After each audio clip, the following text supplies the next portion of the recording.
안녕하세요 여러분, 집콕TV 크리에이터 MC 도비입니다. 오늘은 Q&A 시간을 가져볼 건데요, 정말 많은 분들이 저에게 질문을 해주셨어요. 이것을 토대로 제가 한번 성심성의껏 답변을 하도록 하겠습니다.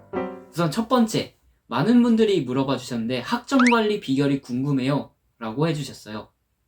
정말 믿기 어렵겠지만 저 MC 도비는 글로벌 경영학 3학년 중에 학점으로는 탑 10 안에 듭니다. 네, 그 점 알아주셨으면 좋겠고, 학점관리 팁에 대해 전수해 드릴게요. 우선 첫 번째, 학년별 커리큘럼을 따르세요. 저학번이 괜히 고학번 수업을 수강하게 되면 굉장히 압박감에 시달리더라고요. 너무 많은 과목들을 수강하지 말아라. 여태까지 경험한 바로는 17학점이 제일 적당한 것 같아요. 그 이상 너무 과도하게 많은 과목을 수강하게 되다 보면 정말 학점 관리가 힘들어지거든요. 네, 마지막으로 혹시 특정한 과목에 대해서 학점 관리 비결이 궁금하다 하시면 MC 도비 개인 메일로 문의를 주시면 제가 답변을 드리도록 하겠습니다. 자, 다음으로 레포트 작성 꿀팁에 대해 물어봐 주셨어요. 우선 첫 번째, 레포트를 작성할 땐 무작정 시작하기보다는 조금 시간을 들여서 목차를 구성해 보세요. 그리고 서론, 본론, 결론으로 나눠서 작성하시는 걸 추천드립니다. 이게 초반에 굉장히 조금 시간이 걸리거든요. 근데 이게 귀찮아 보여도 나중에 가서는 굉장히 편합니다. 다음으로 레포트는 교수님의 생각과 최대한 비슷한 내용으로 집어넣는 게 중요해요. 그래서 수업을 잘 듣는 것이 정말 중요합니다. 다음 질문인데요, 효율적으로 대학 시험을 벼락치기 할 수 있는 방법에 대해 물어봐 주셨어요. 우선 벼락치기를 하는 것은 많이 안 좋지만 어쩔 수 없이 벼락치기를 해야 되는 상황이라면 저는 수업 시간에 나만의 노트를 만드는 것을 추천드릴게요. 특히 5 인덱스 노트를 추천드리는데요, 제가 실제로 제가 썼던 노트를 들고 왔어요. 여기 보시면 이렇게 4칸으로 구별되어 있고 각 과목별로 이렇게 나눠져 있어요.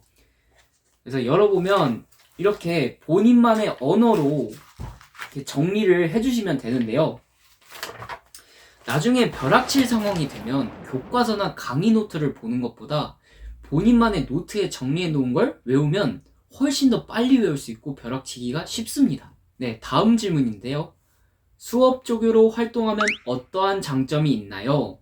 우선 돈을 받습니다. 네, 큰 금액은 아니지만 나름 짭짤하게 들어오고요, 스펙에 굉장히 도움이 됩니다. 이게 수업을 운영하고 학생들을 관리하고 이런 업무들을 이력서에 잘 녹여내면 앞으로의 취업이나 인턴 활동에 있어서 큰 도움이 될 수 있습니다.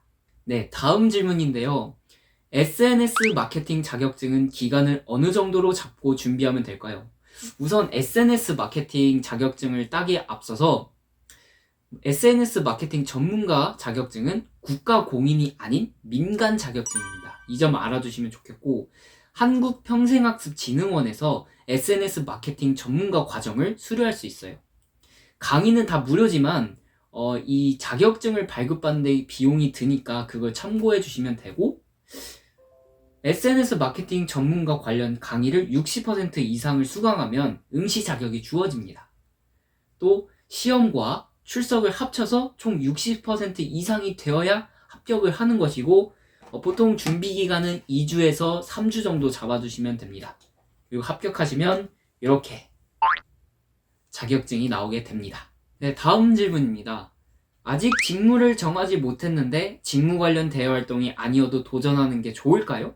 그리고 자신에게 어떤 직무가 맞는지 확인할 수 있는 방법이 있을까요? 라고 질문해 주셨어요. 우선 대외 활동은 무조건적으로 하는 게 좋습니다. 저는 대외 활동이 단순 스펙 쌓기용이라고 보지 않아요. 대학 생활에 있어서 정말 많은 세상을 경험하는 게 중요하다고 생각하고, 이게 본인의 인생에 있어서 또한 취업, 또 인턴 활동 등 다양한 분야에 있어서 필수적이라고 생각을 하기 때문에 저는 대외 활동 무조건 하는 걸 추천드리고, 물론 대외 활동을 하면서 이건 내가 원하는 직무가 아닌데? 라고 생각이 들어도 이 대외 활동을 자소서에 어떻게 녹여내는지에 따라서 도움이 될 수 있을지 없을지가 갈리기 때문에 무조건적으로 하는 걸 추천드립니다. 그리고 자신이 어떤 직무에 관심이 있는지 궁금하다면 가천대학교 취업진로센터에 방문하셔서 다양한 프로그램을 참여하는 것을 추천드릴게요. 진짜 프로그램이 체계적으로 잘 되어 있어요. 저도 거기서 도움을 많이 받았고요. 자, 다음 질문입니다. 대외 활동 중에 어떤 활동이 이건 꼭 해야 되는 활동이라고 생각하시는지 궁금합니다. 결론부터 말씀드릴게요. 내가 이 활동을 앞으로도 할 기회가 있을까? 라고 생각이 드는 대외 활동을 하는 것을 강력하게 추천합니다. 예를 들어 제가 페리의 앰버서더 8기 활동을 했었는데요. 여기 활동을 하면서 칵테일 레시피도 직접 만들어 보고 많은 바들도 방문해 보고 정말 신기한 전시회도 많이 방문하면서 내가 진짜 앞으로 살면서 이런 곳에 다시 올 수 있을까? 라는 생각이 들더라고요. 경험은 소중한 자산이잖아요. 특히 대학생활 중에 경험하는 모든 것이 소중한 자산이라고 생각하기 때문에 이러한 생각이 드는 대활동을 하는 것을 추천드립니다. 네, 다음 질문입니다. 한국장학재단 홍보대사 지원할 때 학생회나 동아리 회장, 부회장 경험이 없는 사람도 합격되는 경우가 있는지 궁금합니다. 네, 대부분 학생의 경험이 없었어요. 제가 적어도 활동할 때는 물론 어느 정도 플러스 요인이 돼요. 학생의 활동을 한 게. 근데 그게 합격을 좌우하는 지표라고 저는 생각하지 않습니다. 네, 다음 질문입니다. 대외활동 자소서 꿀팁 및 포트폴리오에 어떤 내용이 있어야 하는지. 저는 자소서에 있어서 지원 동기가 가장 중요하다고 생각을 합니다. 예를 들어 제가 GS15 영마케터 26기로 활동을 했었거든요. 그때 진짜 아무런 대외활동도 한 경험이 없었고 마케팅에 관한 지식, 경험도 거의 없던 상태였어요. 근데 제가 그 지원 동기에 GS25 도시락은 학창시절의 추억이었고 다른 누군가에게 추억을 남겨줄 수 있는 활동을 경험하고 싶다 라고 적었어요. 이런 식으로 왜 이곳에 서포터즈 활동을 해야 되는지를 녹여낸 지원 동기를 작성한 것이 굉장히 중요합니다. 결과적으로 아무런 스펙이 없는데도 26대 1의 경쟁률을 뚫고 GS25 영마케터 26기 활동을 할 수 있게 되었어요.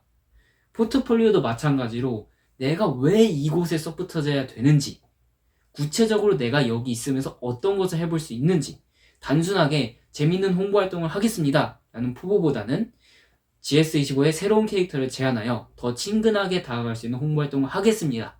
이런 식으로 포트폴리오에 넣어주셔야 됩니다. 네, 다음 질문입니다. 브이로그에서 토익 스피킹 공부를 하시는 모습을 봤는데 토익 스피킹은 어떤 식으로 공부해야 하는지. 우선 유튜브에 제이크 토익 스피킹을 검색해 보세요. 여기에 재생 목록에 보시면 파트별 핵심 정리라는 부분이 있는데 이것을 다 수강하면서 노트 테이킹을 해보세요. 토익 스피킹은 기본적인 템플릿을 바탕으로 답변을 하는 정형화된 시험입니다.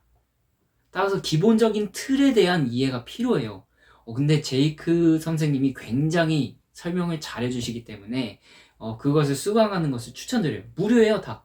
그리고 모의고사를 정말 많이 돌려보면서 오답 노트를 작성하시고 말하기 연습을 충분히 하시는 것을 추천드립니다. 이렇게 독학으로 3주에서 4주 정도 하시면 레벨 6 이상 충분히 받을 수 있어요. 네, 다음 질문입니다. 대학에서 취업과 관련된 스펙들을 쌓을 수 있는 요소들이 구체적으로 어떤 것들이 있을지 궁금합니다. 스펙은 솔직히 본인이 자소서에 어떻게 쓰기 나름인 것 같아요. 네, 이게 무슨 말이냐면 똑같은 스펙이라도 어떻게 자소서에 적는지에 따라 굉장히 다릅니다. 따라서 대학에서 무엇을 해야지 라고 포커스를 하는 것보다 대학 프로그램에 참여하면서 내가 여기서 무엇을 경험했지? 무엇을 느꼈지? 라고 생각하면서 기록해 두시는 걸 추천드릴게요. 예를 들어 저는 GS25 영마케터 26기로 활동을 했습니다. 이것보단 저는 GS25 영마케터 26기 활동을 통해 SNS 채널을 운영하고 콘텐츠를 활동 기간 중에 약 300여 개를 제작하게 되었습니다. 라고 하는 게 조금 더 있어 보이죠. 네, 마지막 질문입니다. 팀플 조장은 최대한 피하는 것이 좋을까요?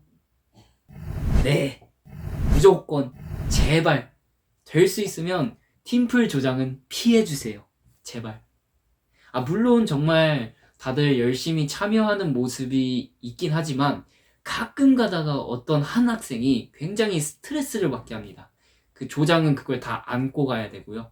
그렇기 때문에 팀플 조장은 최대한 피하는 것을 추천드립니다.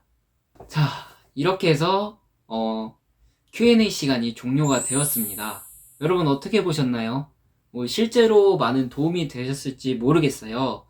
추가적으로 궁금한 사항이 있다. 이건 좀 알아가야겠다. 아니면 답변에 대해서 정말 좀 애매한 답변이 있었다. 라고 생각이 드시는 분들은 유튜브 댓글이나 제가 유튜브 댓글에 제 개인 이메일 아이디를 적어 놓을 테니 그쪽으로 얼마든지 편하게 연락을 주시면 될 것 같습니다. 그러면 다음에 뵙겠습니다. 여러분, 안녕!